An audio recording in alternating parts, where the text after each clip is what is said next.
আমার হাজার হাজার মুসল্লি, আমার মাঠে হাজার হাজার মুসলমান ওয়াজ শুনে, সেই দিন হাসরের ময়দানে যদি আল্লাহ আমার ব্যাপারে বলে, সেই দিন আমি লজ্জিত হব। এত হাজার মানুষ আমার ওয়াজ শুনেছে, এত হাজার মানুষ আমার কথা শুনছে, আজকে আমাকে বলছে ধরো জাহান্নামে ফেলে দাও। সেই দিন আমিও সেই দিন লজ্জিত হয়ে যাব, লাঞ্ছিত হয়ে যাব। ওয়াজ নসিহত কোনো কাজে লাগবে না, বক্তব্য কোনো কাজে লাগবে না। ওই দিন রাজত্বের একমাত্র মালিক কে? সবাই বলেন কে? আল্লাহ রাব্বুল আলামিন দেখবে যে বীর বীর বীর বীর করে বান্দা কান্দে, আর আস্তে আস্তে বলে যে আমার সেই সম্পদ কোনো কাজে আসলো না, আমার রাজত্ব ধ্বংস হয়ে গেল সব। সাথে সাথে আমার আল্লাহ রাব্বুল আলামিন উচ্চ কণ্ঠে হাসরের ময়দানকে কম্পন করে জাহান্নামের ফেরেশতাদেরকে বলবে, খুযুহু ফাগুল্লু, ধরো বাদকে, ধর। তারপরে বাদ।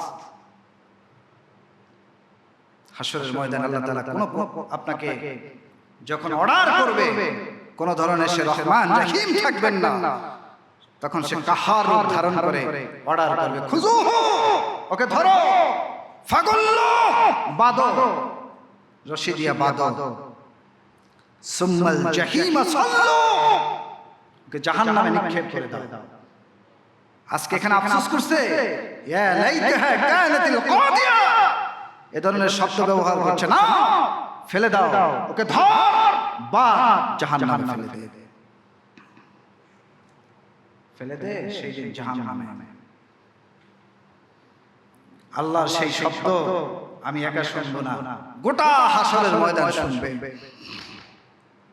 আমার হাজার হাজার মুসল্লি, আমার মাঠে হাজার হাজার মুসলমান ওয়াজ শুনে, সেই দিন হাসরের ময়দানে যদি আল্লাহ আমার ব্যাপারে বলে, সেই দিন আমি লজ্জিত হব। এত হাজার মানুষ আমার ওয়াজ শুনেছে, এত হাজার মানুষ আমার কথা শুনছে, আজকে আমাকে বলছে খুযুহু ফাগুল্লু, ধরো জাহান্নামে ফেলে দাও। সেই দিন আমিও সেই দিন লজ্জিত হয়ে যাব, লাঞ্ছিত হয়ে যাব। ওয়াজ নসিহত কোনো কাজে লাগবে না, বক্তব্য কোনো কাজে লাগবে না। ফেরেশতাদেরকে বলতে দেরি, সাথে সাথে আল্লাহ রাব্বুল আলামিন বলছে শুধু সেটা না, সুম্মা ফি সিলসিলাতিন যারউহা ৭০ জিরান ফাসলুকুহু, ওরে ৭০ গজ লম্বা রশি দিয়ে বাঁধ, জাহান্নামের শিকল দিয়ে বাঁধ, ৭০ গজ লম্বা জাহান্নামের শিকল দিয়ে বাঁধ। ওটা করার সাথে সাথে জাহান্নামের ফেরেশতারা আমাকে দৌড়িয়ে দৌড়িয়ে ধরবে। এখানে মুফাসসির বলেছেন যে আল্লাহর কাছ থেকে আমি পালানোর জন্য দৌড় দিব, আল্লাহর কাছ থেকে সরে যাওয়ার জন্য দৌড় দিব, আল্লাহ ছেড়ে দিবে, যাও দৌড়াও। যখন বলবে খুযুহু ফাগুল্লু, ওকে ধর, বাদ, সুম্মাল জাহিম সাল্লু, তাকে ফিরে দে জাহান্নামের দিকে। তখন তো আমি দৌড়াতে থাকবো, কিন্তু আমাকে যখন ধরবে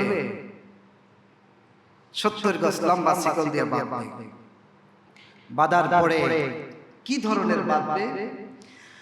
আল্লাহ রাব্বুল আলামিনের এই আয়াতের ব্যাখ্যা দিতে গিয়ে বিশ্ব মুফাসসির کرام লিখেছেন, বান্দাকে ৭০ গজ লম্বা জাহান্নামের শিকল দিয়া বেঁধে এমন ভাবে বাঁধবে, নড়াচড়া করার শক্তি থাকবে না, বান্দা শুধু চিৎকার দিবে। আর বাঁধার পরে জাহিম নামক জাহান্নামে ফেলে দিবে।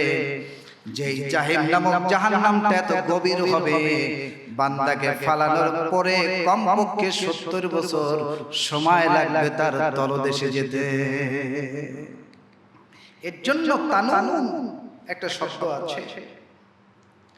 আমাদের যে নান রুটি বানানো হয়, এটা চুলা আছে এরকম করে, উপরে থাকে একটু গোল কিছু, ভিতরে মুটকির মতো থাকে। এবার সেখানে নান রুটি তৈরি করা হয়। ওটাকে কি রুটি বলা হয়? তন্দুর রুটি বলা হয়। তন্দুর নান, এটা আরবি এবং উর্দু একটা ভাষার সাথে মিশানো। এটার উপরিটা থাকে ছোট গর্ত, ছোট মুখ, আর ভিতরটা থাকে এরকম খোলা। ভিতরে আগুন ধাউ ধাউ করে জ্বলে, এমন গরম হয় যেন রুটিটা দেওয়ার কিছুক্ষণ পরে সেই আটাটা রুটি হিসেবে পরিণত হয়ে তারপর তার কাছে নিয়ে আসা হয়। জাহান্নামের একটা গর্তের কথা, মানে একটা গর্ত অথবা একটা জায়গার কথা বলা হয়েছে। জাহিমের ব্যাখ্যায় মুফাসসির বলেছেন যে আল্লাহ রাসূল যখন মিরাজে গেছেন তখন দেখেছে ভিতরে এরকম প্রশস্ত জায়গায় নিয়ে আগুন জ্বলছে, আর জাহান্নামীরা পড়তে পড়তে ওখানে পড়ছে। আস্তে আস্তে মুখের কাছে আসে যেন এখনই বের হয়ে যাবে, আবার আরেকজন ফেরেশতা হামার দিয়ে পিটাইয়া জাহান্নামের মধ্যে ফেলে দিচ্ছে।